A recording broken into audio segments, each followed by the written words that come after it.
পরিষ্কার থাকলে আর যাবি না। হ্যাঁ, সত্য কথা বলতেছি বাবা।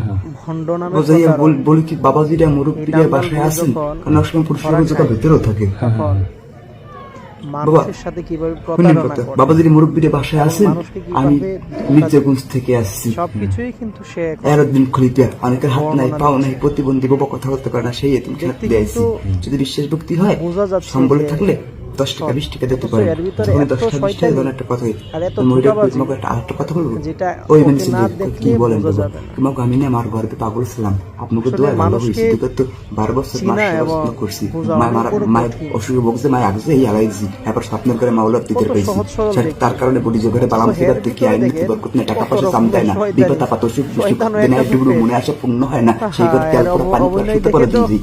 যদি পারো মানুষ তোর অবাক এই হয়ে ঘরের যাবে। রূপে মুখদের কাপড় নাজিল হয়েছে, ওরা বেশিরভাগ মুখদের কাপড় বয়ান দিয়ে স্বর্ণ মূল্য বাইর করে, সত্য কথা বলি আমি।